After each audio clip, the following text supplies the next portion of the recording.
Так, начинаем трансляцию и попробуем ее записать.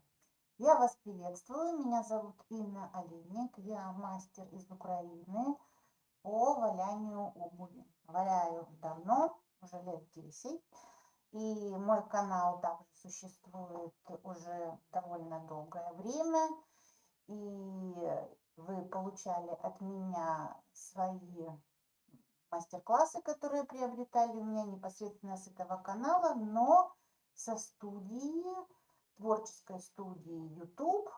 И коль судьба распорядилась так, что я оказалась в других абсолютно условиях, неприемлемых для моего творчества, и пытаюсь каким-то образом все равно заниматься любимым делом, начинаю серию прямых трансляций, прямых эфиров.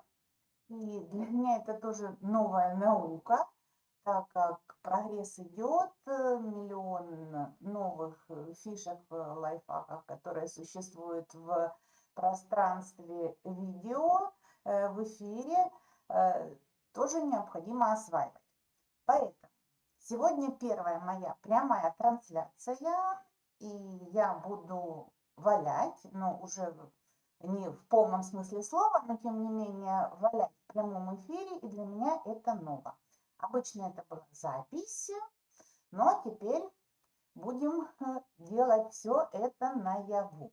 Сейчас я хочу проверить небольшие настройки, потому что я использую программу, я ее неделю тестировала, пробовала выходить в эфир, пробовала наладить звук, где-то у меня там получалось, где-то нет, ну как и у нас в валянии, особенно у новичков, когда мы еще ничего не знаем, идем маленькими шажками, что-то у нас получается, что-то не получается, потом мы смотрим, анализируем, пытаемся скорректировать что-то, и в конце концов у нас получается законченное изделие. Так вот, пока далеко для моего законченного изделия выхода в прямые эфиры, но тем не менее я пробую. У меня здесь на столе все подготовлено как для валяния, так и для такой технической эфирной составляющей, но я немножко сейчас проверю и отвлекусь. Так, будет слышно, видно, я надеюсь. Так, сейчас я перейду сюда. Да, я есть в эфире, даже есть зрители. Я очень рада, на что я абсолютно не надеялась. И если, коль зритель есть, давайте попробуем что-то напечатать в чате, чтобы я тоже это видела и как-то так прореагировала, получилось у меня или нет с настройкой чата. Так, где это смотреть, я тоже еще не знаю. Так, так, где-то у меня здесь было. Так, звук. Звук есть, я слышу, это я отключаю. Вы будете продолжать слышать, но я его отключаю, чтобы не создавалось фоном. Так, а как же я переходила, чтобы я видела чат? Сейчас я вот здесь вот уберу. Так, вы только что закрыли окно, да, я его закрыла. Так, а где же мне увидеть? Так, чат не вижу, но сейчас попытаюсь вот здесь, вот, скорее всего, настройки, субтитры не даст.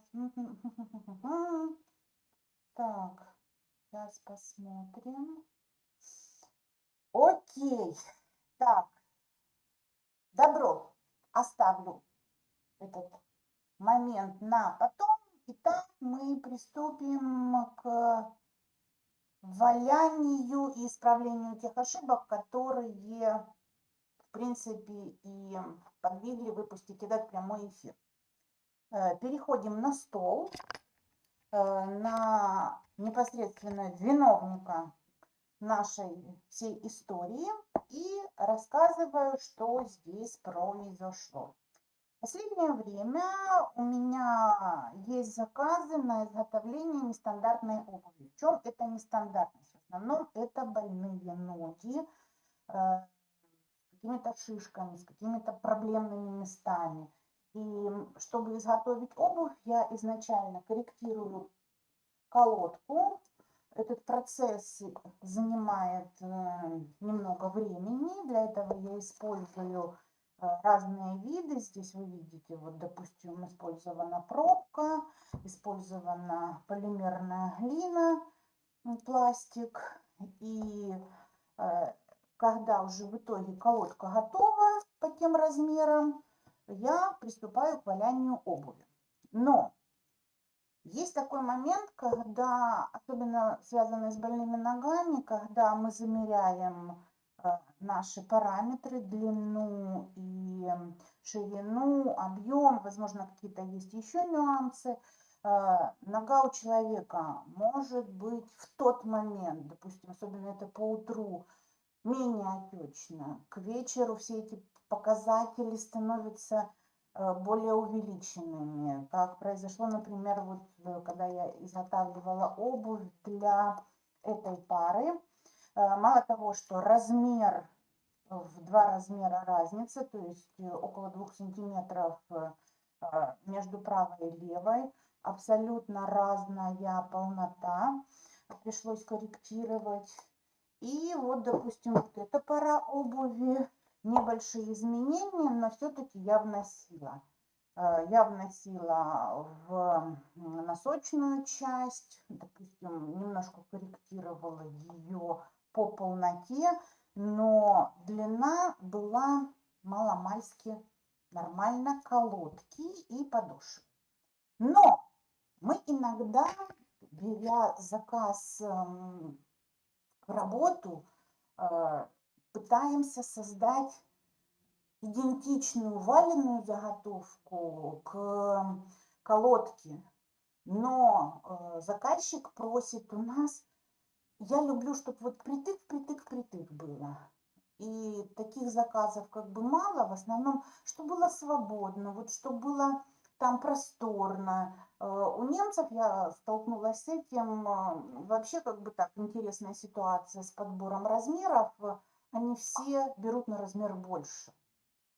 И ты понимаешь, вот это вот зазор на такую свободу движения ноги, он всегда остается под вопросом комфортности. Мало того, что колодка уже от производителя, именно модель колодки включает в себя какой-то зазор вот этого свободного хождения ноги. И плюс еще человек, который заказывает заказ, тоже говорит, что я хочу быть свободной. Вот здесь вот угадать только обводкой ноги или промером сантиметров колодки, здесь не всегда вот эти параметры могут совпасть. И потом, когда мы делаем уже непосредственно само изделие, у нас такой получается диссонанс. Но ничего страшного нету. Войлок нам дает возможности все это корректировать. Благо такой материал податливый, приятный и дружит с теми нашими замыслами, которыми мы воплощаем. Итак, дальше ботинки, немножко о технологии. Подошва ТЭП. Подошва взята, приобретена у Светланы Савранской, это Днепропетровск, и по материалам, да, я многие сапожные материалы заказываю сюда, в Германии, из Днепропетровска. Это намного увеличивает время, но тем не менее качество всегда остается качеством. Использовано 380 грамм микса, это кардачоз и гребенная лента. Все это в пределах 21-25 микрон, у 25 микрон там были просто остатки. Установлена молния с клапаном, все как бы ничего такого сверхъестественного нет, но в носке и в пятке уже установлены детали укрепления. Здесь установлена кожа именно в толщине войлока. И сказать, что вот я сейчас тут где-то что-то начну менять, все это нарушится, клей поползет, кожа поведет, и мало того, что как бы уже готовое изделие, оно у нас вообще будет не приспособленным к ношению.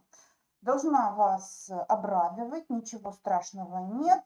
И мы вот эти параметры, которые ну, как бы вошли в диссонанс между колодкой и корректировкой колодкой, изготовлением войлочной заготовки и ноги, где эта связка была из 3 параметров, немножко мы можем сейчас откорректировать. Изделие было сделано, человек попробовал, сказал, да, все классно, тут все подходит, но нога немного плавает в процессе хождения. Попытались мы немного устранить эту задачу с использованием вкладной стельки. Вкладная стелька хорошая штука такая. Во-первых, вы можете подобрать ее с определенными параметрами. Здесь вот участвуют такие вкладыши, и это добавляет комфорта. И точно так же, если вдруг у вас внутренний объем вашего изделия был немножко увеличен, то здесь вы можете решить вопрос именно использования стельки. Стельку вы также можете сделать чисто с войлока, либо добавить стельку уже готовую. Сейчас множество вариаций и с какой-то ортопедией, и с использованием memory-foam можно приобрести готовую, либо, допустим, сделать самим. Сейчас этих материалов в наличии достаточно большое количество. И попытаться внутренний объем откорректировать с помощью стельки. Мы пошли этим путем, да, человек поносил один день и говорит, нет, ну все классно, ну капельку, и объясняет мне задачу, отвечая на мои вопросы, которые я поставила перед ним. То есть, что нам нужно сделать? Говорит, вот немножечко бы в длину, капельку, это то, о чем я вам говорила ранее, когда мы вот эту длину сами добавляем в колодки. И плюс уже колодка учитывает эту длину. Да, классно, это я могу сделать. Допустим, я могу чуть-чуть прижать, чуть-чуть припосадить изделие, когда оно уже стоит. Что произойдет с моими деталями укрепления? Абсолютно ничего. В этом я заверяю, полагаясь на свой 10-летний опыт установки. В данном случае у меня стоит здесь кожа. Я буду использовать теплую воду, не кипяток, потому что при использовании кипятка имеется возможность, что кожа ваша чуть-чуть сожмется и поведет. Но если она установлена, натянута достаточно плотно, хорошо использован клей, не залит, а именно с пропиткой, когда вы во время установки используете правильно, намазав всю поверхность, а не только точечно, не заливая его, а соблюдаете все параметры, устанавливаете его, затягиваете. В процессе закрывания вы опять промазали этот элемент и затянули, то с вашей кожей внутри при использовании теплой воды абсолютно ничего не произойдет. Если у вас ткань, вот с тканью будет проще, если элемент, деталь установки из ткани, деталь будет проще припосадить, но ткань может повести, смотря что вы использовали. Здесь еще по ткани и по коже можно, допустим, обратить внимание на то, что какую кожу вы использовали. Так, проверяем. Вроде все. Я достаточно нормально в картинке. Какую кожу вы использовали? Допустим, провели ли вы тест перед установкой. Если вы используете новый вид кожи для деталей, пожалуйста, намочите ее, маленький кусочек положите на салфетку в мокром состоянии и эту салфетку прижмите. Будет ли у вас краска отдаваться салфетке, будет ли какие-то изменения, потому что если, допустим, человек, попадая уже под дождь, потом вы можете, допустим, чистить, мыть, что-то исправлять, полностью мочить заготовку, и ваша кожа может отдать этот краситель слава богу, если это все черное, но если это, допустим, какие-то цветные проекты, кожа использовалась совсем другая, то шерсть может полинять, и вот с этой линькой вы уже потом эту ошибку никак не исправите. Если вы уже давно используете, допустим, ту кожу, с которой работаете, устанавливаете долго, вы знаете, как она себя ведет в проектах, то здесь, допустим, абсолютно ничего нет. Итак, возвращаемся к нашим овечкам-баранам, нашему изделию. И определяем, что нам нужно увалять, затереть немножечко вот здесь полноту, которая слегка припосадит носочную часть. Но здесь я еще хочу вас немножко отвлечь и увести в другую сторону, в сторону пяточки. Пяточки у нас все разные, это мы знаем, не только правая и левая, но по самому объему. Иногда вот у человека выпирают вот здесь вот косточки, и пятка такая сухенькая, она какая-то худая, такая костлявая. Иногда есть пяточки, которые такие прям вот ладненькие, такие как прям яблочки. Колодки нам дают абсолютно разные. Разная колодка будет иметь свою форму. И вот когда вы приобретаете ту или иную колодку, можно привести к такому среднему параметру, немножко ее подкорректировать. То есть вот здесь ее немного обточить. Данная колодка бралась мною своего рода так в эксплуатацию другого человека, поэтому я с этими колодками ничего не имею права сделать. Это то, что я нарастила, я потом удалю без проблем. А вот со своими колодками, которые, допустим, я привезла с Луганска, у меня есть, эту колодку я уже подтачивала и вытачивала для себя. Что в ней сделано? В ней удалена вот эта кромка, которая дает дополнительный объем уже в процессе валяния. То есть у меня колодки гладенькие. Пяточная часть. Давайте снять так и показывать. Уже будем показывать. Так.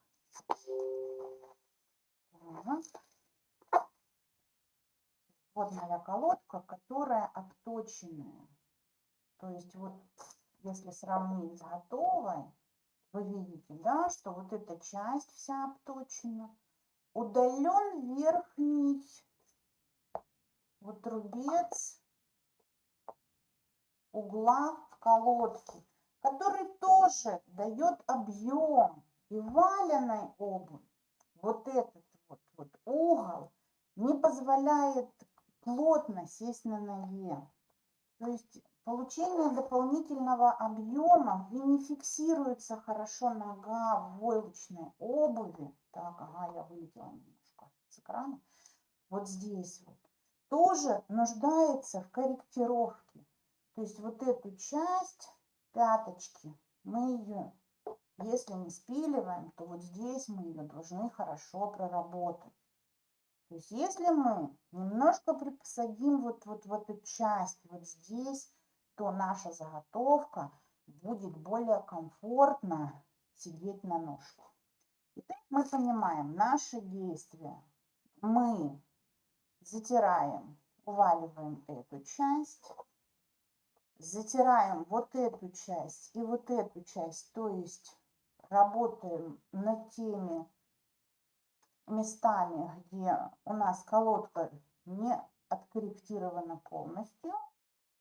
И будем надеяться, что после этих манипуляций у нас все уже сядет на ножку ровно. Итак, допустим, вот два ботинка, этот уже проработанный, то есть я уже усадила здесь пяточку, усадила здесь немножко полноту. И как я это делала? Наша заготовочка стоит на коврике, потому что водицы будет больше. Так, сейчас немножко корректирую камеру. Вот таким образом мы берем перчатку. Будем работать обычной водой, теплой, не горячей.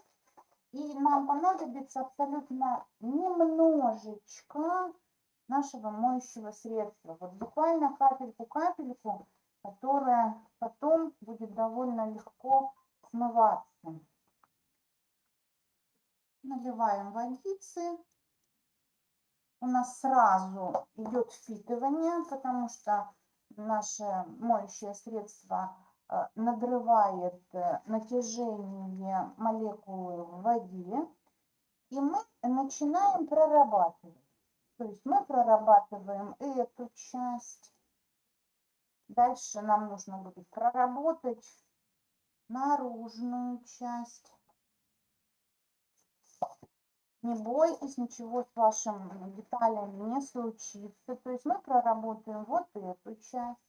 Точно так же мы будем прорабатывать и внутреннюю часть, где стоит у нас молния. Но по молнии агрессивно переть утюжком мы не будем. То есть мы пройдем вот так и пройдем вот так. То есть вот эти вот части мы все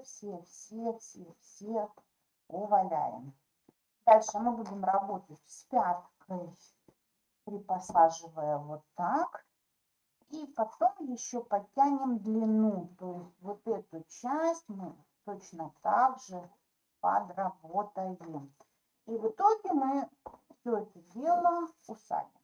Дальше мы возьмем воду и начнем потихонечку все это дело наше смывать.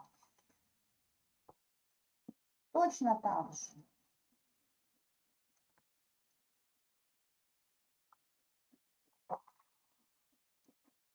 Доводим это до практически беспенного состояния.